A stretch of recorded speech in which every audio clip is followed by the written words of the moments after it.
Hey guys, Luke here from Hands and Heels. Haven't done a video for a while, so I haven't been a bit MIA since the spring. Well, the main part of the spring anyway. Just had a bit of a freshen up. That's all it was, and a bit limited with time for work. But a bigger meet this weekend at Randwick. In particular, we've got the Villiers Stake, so I just thought I'd get back into it and sort of dissect the Randwick and Caulfield cards. And it's good that we're away from these country Victorian tracks as well. We've had meets at Pakenham, a heavy Ballarat track. I think it was heavy at Ballarat, Mornington. So we've had a few challenging tracks. Personally, I don't like to punt on those tracks too often. I'm a lot more confident at your Rose Hills, your Caulfields, Randwick, Flemington, because I guess you have a bigger sample size on how they play as well. And then you obviously when you go out to Pakenham and Mornington and things like that, you sometimes have more locally trained horses there that run there on the regular, taking on your traditional Caulfield horses, and then there can be big form turnarounds. And then we've had a couple of biased tracks. I think on the weekend, I think it was at Pakenham, it was pretty biased from memory. The rails was off, so hopefully we get two fair tracks this weekend. I'll try and be pretty precise. I'm just going to focus on the races that I'm interested in betting in. I'm not interested in all of them. I'm just going to go through the runners that I think are value or potentially worth a play, or runners of interest, because a lot of the time I haven't locked these runners in yet. I'm waiting to get some Mountie Yard mail info to hear how they parade. Later on in the day, you want to see how the track plays. So some people like to lock in their bets on Wednesday or Thursday. The only time you want to do that is if you are very confident that the horse is going to shorten and you're going to get a better price on Wednesday than you are on Saturday. And I guess it completely depends on the horse, the stable, and there are multitude of reasons as to why a horse would shorten. Particularly back markers. If you're going to back a back marker, you're probably better off waiting to the day, because they are a little bit more unfashionable, obviously, because they need more luck. They're further back in the field. So if you've got a wide open field and you're getting $6 for a horse that you like that probably be back in the field, you're better off waiting till jump. You might get something like $8. That's just an example. Obviously, some back markers, shorten as well. So, these are runners of interest at this stage, but there's a bit of water to go under the bridge before I lock in some of these runners as well. So we'll start with Randwick. Race 1, I'm not getting involved in. There's too much guesswork. Obviously, Calculated is a bit of a talented and a spruik horse. He resumes. However you say his name, Saviciano is a consistent Godolphin galloper, but he's stepping up in grade. He couldn't win on Wednesday at Warwick Farm last start, so you got to think a horse as talented as Calculated would have his number, and obviously Awesome Pluck. So I've got it down as runners of interest are obviously Awesome Pluck and Calculated. Not interested in really betting. Calculated, being a Waller runner, probably won't be wound up ready to win this race, but to be honest, he did win first up last preparation. His best form was over the shorter trips, although being out of So You Think he'd be a bit more sort of a 1400 miler type. But yeah, no bet for me. Too much guesswork with a lot of these runners resuming. I think you can find better bets with when you got runners third, fourth up, you already know how they're going. These runners are a lot of these runners are first up. The two runners of interest are anyway, so it's just you're taking them on faith that they're going to perform. So skipping that one.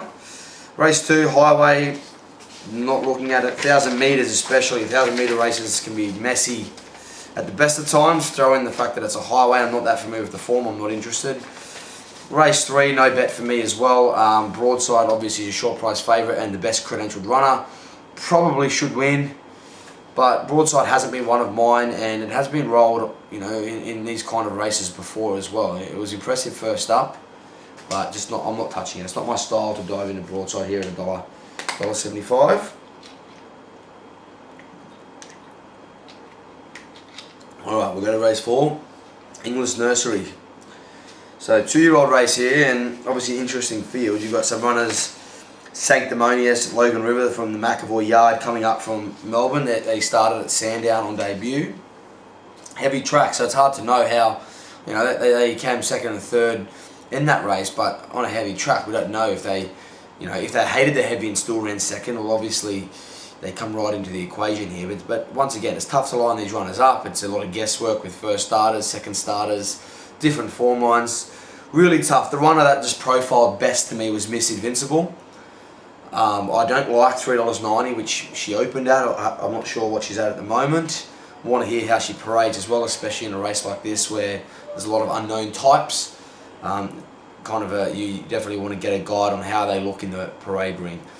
But 1100 metres, first up on debut. She's a very speedy filly. 1000 metres looks better for her because obviously, she'll probably lead again, especially from gate 13. She's probably going to cut across with Collard on board. So probably leads and obviously has less distance to hold on for. So 1000 is going to suit her a little bit better than 1100 if you ask me.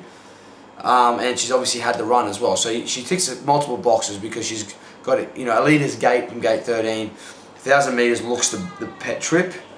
Obviously she ran well on debut as well, and she should improve for the experience first up. A lot of the time, these runners can improve quite significantly at their second start. So definitely the runner that I'm most interested in. But I was hoping to get each way odds, $5, $6, something like that. But just because it's an open field and there's a lot of good trialers here, so I'm not sure I want to pile into $3.90. Race 5. I've been keen to follow Secret Trail. I think she's a mare with a bit of ability, and she can often come up around double figure odds here. But I don't know if this is her race. I don't like the inside draw. She runs her best races sort of coming down the outside of horses. So barrier 2 could be iffy. And her 1100 metre record is far superior to a 1200 metre record. So I've got some negatives there, and she's only $8. So I'm keen to follow Secret Trail. Interested to see how she runs, but I don't think I'm going to be having any money on that price. In Times of War leaves you with a bit of a potential to bet in a race because she's always well found, and she runs competitive races, but she's a cat. So you look at her record: 14 starts, 2 wins, 9 seconds. Hasn't won this preparation. Has been in the market pretty much every start. Obviously drawn a good gate. I can't back her. If she wins, I'm happy to let In Times of War beat me. I don't want to be following In Times of War because I've done me dough that many times if I have been a follower of her.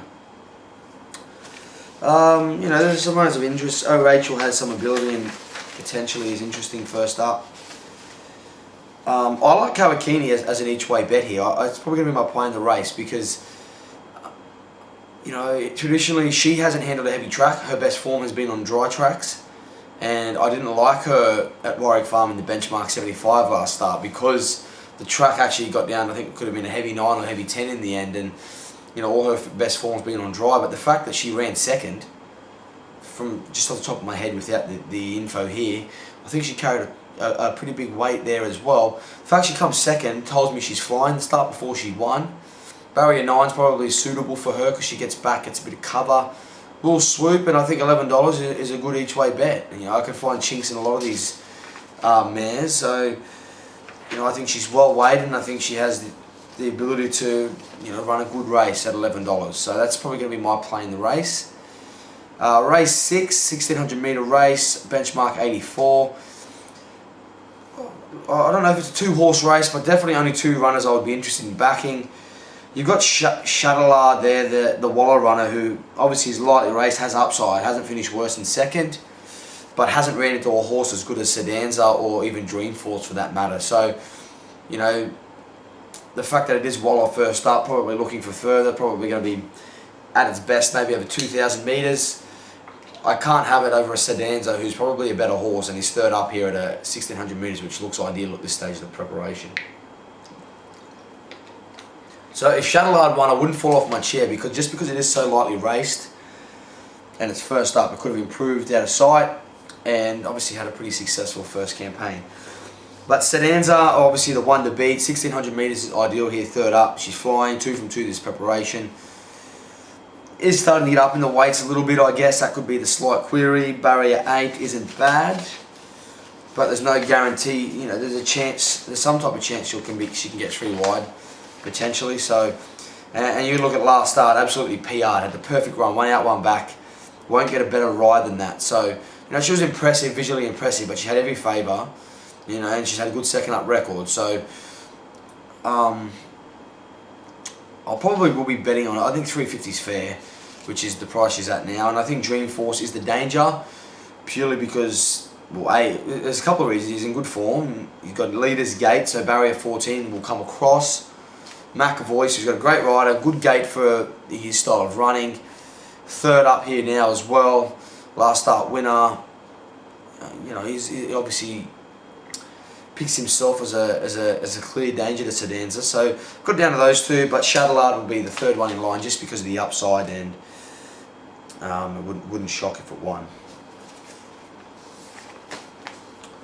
Race 7, Villiers Stake. So the feature race, Group 2, I believe the winner is exempt from the Doncaster, I think. So we'll go through the field and runners of interest. Cabeza de Vaca's one that, you know, we were on pretty heavily 2 starts ago when it won, and last start it was very disappointing. It just sort of put the hazard lights up with a couple of 100 metres to go. Potentially a couple of excuses though, because the track did get downgraded to, I think it was a soft 7 at that stage. But the interesting thing with Cabeza is that it's handled the soft before, so I'm not sure if it's a different kind of soft, but you know, the first up and second up wins were on good track, so maybe he just likes a better, you know, a firm track. Pulled up mildly lame as well, and was stuck on the inside, which was clearly the worst going for the day. So if you can forgive Cabeza de Vaca, it's a great chance, and it opened $10. It's great each way pop at that price if you can give. But you know, I still think it was very disappointing last start, and it's versing some pretty nice horses here. So I probably will be looking to maybe chop out on it. You know, I'll probably go insane if it comes out and wins, but considering I was on in a much easier race last start, it was poor. But certainly not my top pick. But you got to respect its SP profile and its performances first and second up, and just potentially put a line through its last start. Crack me up. I'm not against. When I say I'm not against, I don't want to be with it. I just don't know. You know, couldn't get the job done at Doomben last start. Albeit it carried a little bit of weight, was a bit wide. Doomben's a funny track. You know, it can favour those inside runners up on pace, saving ground. So you can probably forgive it. Comes down the weights here. I just think it's a big step up coming from Doomben down to Randwick. There's a bit of travel involved as well. I'm not exactly sure deserves to be $7. You know, if it's $25, you're probably interested in it each way bet. But $7 I think was well too short. Interlocker's going to be very hard to beat and has to be top pick. I think personally, I think the freshen up for the mile could be ideal. I think, you know, his best performances have probably been 1600 metre runs. You know, 1800 metres in 2000 he's been quite good, but probably not as dynamic as he was at 1600 metres second up. So I think the month off, barrier 4 down the weights, I think, don't ever want to declare him moral just because there's quite a few runners in the field, and you know, there's bad luck and things in racing, and I think he's very hard to beat, and I'm going to be finding him as my major play in the race, Interlocutor. Mr. Seawolf is an interesting runner, has upside, obviously was good first up in Australia. So the fact he's a second up here, goes up 100 metres, comes down in weight, gives him the chance to improve. Any improvement will seem very competitive probably in the finish here. My query with Mr. Seawolf is, do I trust him enough to invest some hard earn onto him for a big collect? I probably don't want to lose on him because obviously his first up run was very, very good. Might be more of a chop out job, you know, respecting him, but I don't know enough about him. I haven't seen him do it, perform enough times, or do I have the confidence that he can repeat second up or improve second up?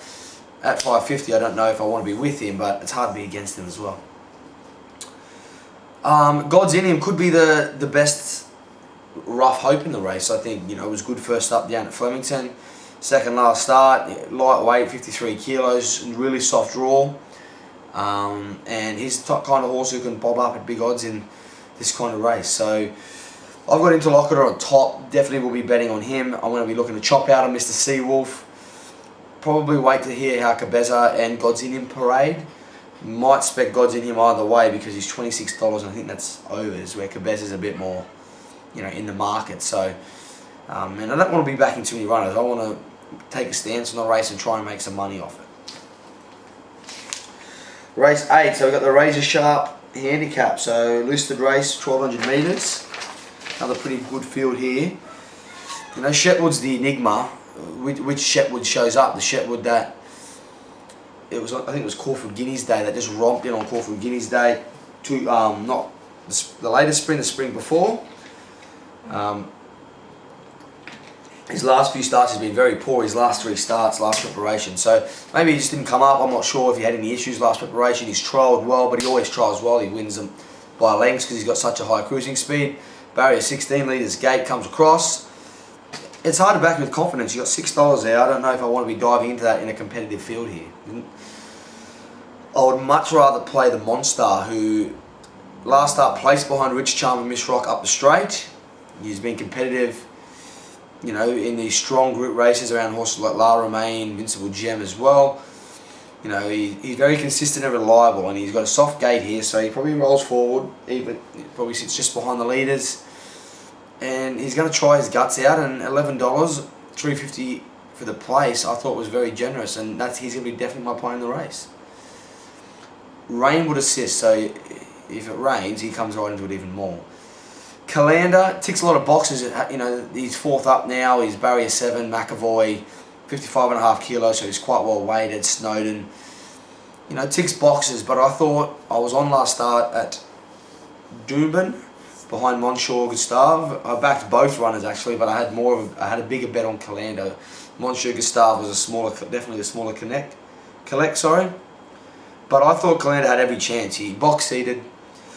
He didn't run poorly, he ran okay, but I thought he had every chance to get past Monsieur Gustave.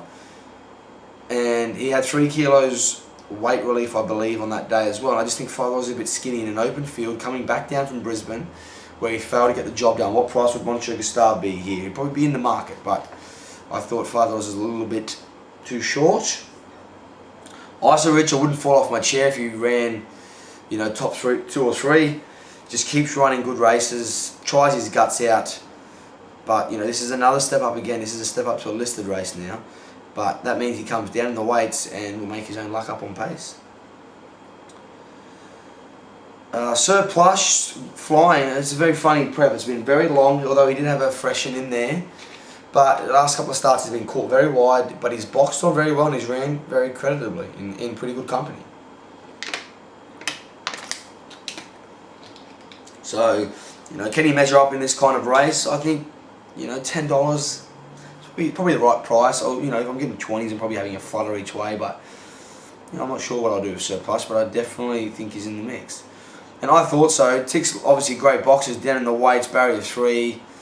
You know, pretty solid form lines. But I thought so was a bit of a cat. You know, I haven't seen anything to change that yet. And at 460. I'm waiting for I thought so to prove to me that it can win a race and stick its neck out to win a race before I jump into it. Alright, so on to the last race at Randwick, race 9. We've got Redouble, who, you know, this is a nice race for him. This is probably his grade, benchmark 80 to 85 is probably his area where he's going to be very competitive at and hard to beat. Thought he was a bit flat last start, but he was ridden upside down. Went forward, you know, it wasn't disgraced, come 4th behind, you know, pretty handy mare in Sedanza. But, you know, slight drop in grade. I think it's a pretty good race for him. You know, my query with him, has he trained off? He wasn't, you know, to my eye, he didn't seem as good last start as he was 3rd and 4th up. So he's now 6th up. So that's the question mark, is that whether he's maintained the level from last start, whether he's training off. You know, we're not sure. But I think outside of that, if you can be confident he's going to run well and bounce back, you know, I think it's a pretty good race for him.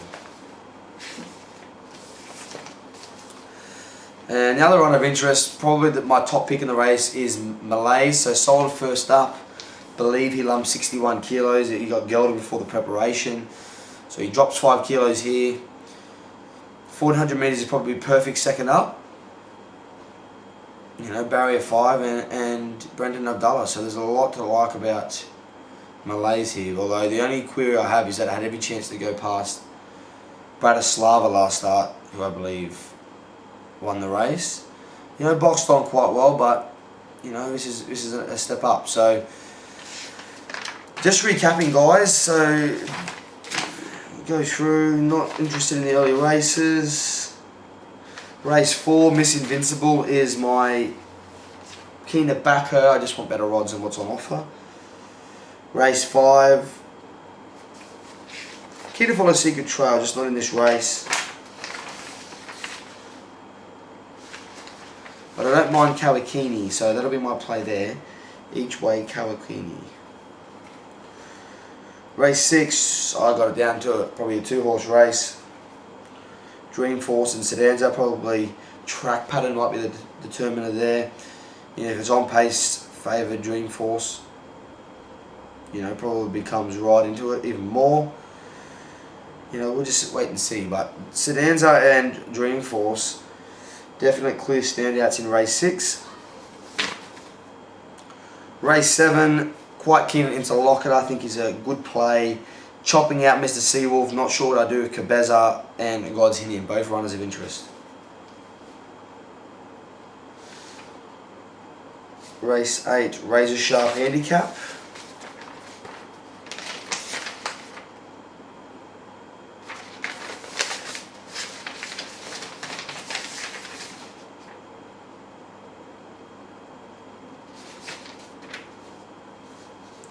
So I've got the Monstar as my play in the race. I just think he's a consistent, reliable type. Each way play at $11 was generous odds. Scared of which Shetwood turns up. If the best Shetwood turns up, he probably wins. Calander, look, I think it's obviously going to run a good race. Whether it's going to find like 1 or 2 better again, I'm not sure. I thought it had every chance last start. And that's it really. I think I'll probably just back the Monstar each way in race 8. And then race 9, so 2 runners of interest, Redouble and Malay's. Probably going to be backing Malay's considering he's only second up, so he's got more upside, his preparation. You know, good jockey, good gait.